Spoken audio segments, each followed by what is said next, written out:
Independent expenditure groups that are not required to disclose donors and are not subject to donation limits have poured hundreds of thousands of dollars into state and federal races this election cycle. Additionally, the U.S. Supreme Court recently struck down a ban on corporate spending in elections.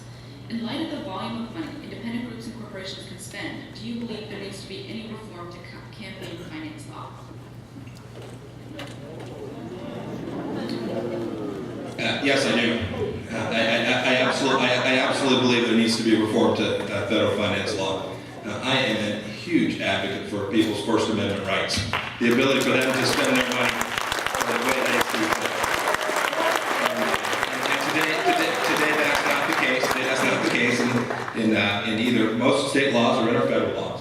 And so I would be a strong advocate for a lot of reform to our federal election campaign laws, making sure that folks who want to have a voice in the political process, whether they be individuals or corporations or unions or any folks who think I have resources, I have an important cause that I need to go fight. Let me finish this thought with this. There would be an awfully lot less money spent in federal campaigns if we had an awfully lot smaller federal government.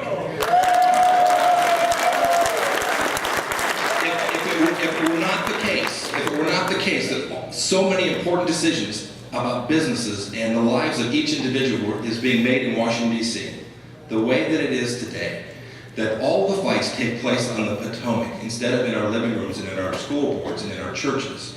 If the fights were someplace else, if our government had not grown so out of touch with America, then there'd be less money spent trying to fight for those resources in Washington, D.C. This is an important difference between Representative Goyle and I.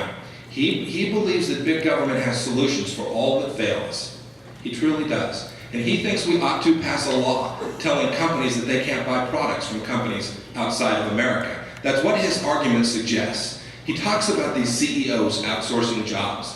So I suspect he would be an advocate for requiring all of our companies to buy all of their products in the 4th District of Kansas. That clearly makes no sense. And if you'll forgive me, if it's not the case, then we've got to let companies make good decisions about getting good value, about providing price. When we do that, we'll have jobs here in the 4th District of Kansas. We'll grow jobs. We have the best workforce. I know. I had 400 of them working for me. We have the best workforce in aviation in the entire world. I am so proud to have been someone who did that. And to hear Representative Goyle talk about that from his political perch and not respect all of the folks that worked at the company alongside me fighting against the very government regulations he created is something that shows a very telling reminder of his absence of real-world experience in job creation.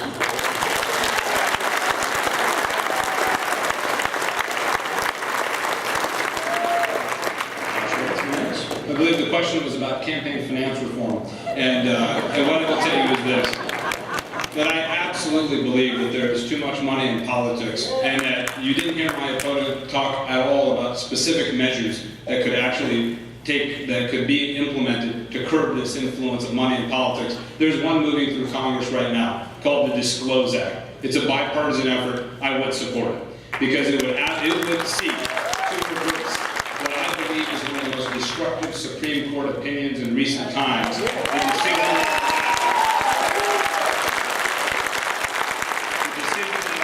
Corporations to spend unbridled money in campaign politics. Now, everybody respects the First Amendment, and we understand that there is a free speech right to engage in politics. But I sponsored a provision in the Kansas House that was very simple. It said that if you spend significant amounts of money in our campaign system in an election, disclose who your donors are. It's a pretty simple idea.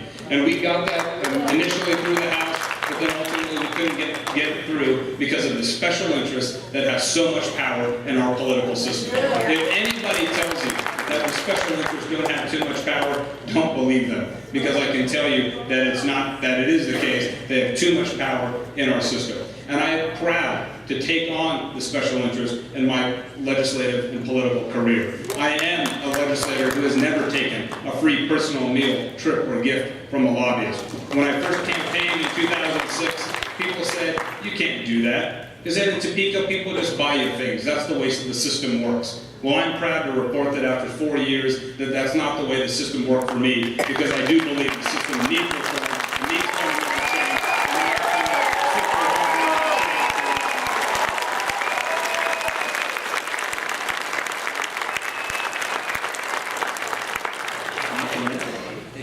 must be the case when you run for federal office, your view of taking lobbyist money changes.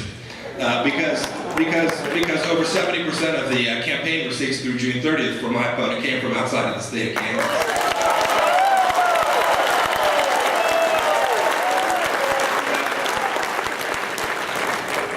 And it's important. It's important that we have a government where the federal government's not trying to tell folks who can speak and who can't.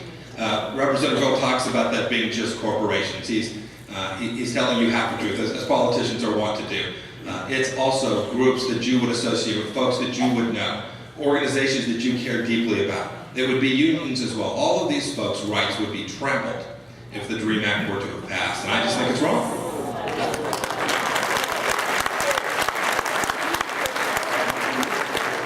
Well, I'm glad you brought up the campaign finance report and who our donors are, because the fact of the matter is, despite this myth that my opponent has promulgated, the fact of the matter is I have double the number of donations from individual candidates than my opponent.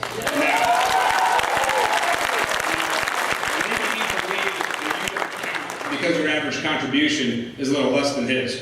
And maybe the $5 and the $10 and the $100 out the door from laid off workers doesn't count as much, but I believe it does, because I am very proud of the Republicans, the independents and the Democrats who have actually come together to contribute to our campaign. And the legislation is called the Disclose Act, and the reason why it's called that is because we have to have a system that doesn't trample on the First Amendment, but that actually brings the power of the system back to the people to disclose who's playing in our politics, to strengthen our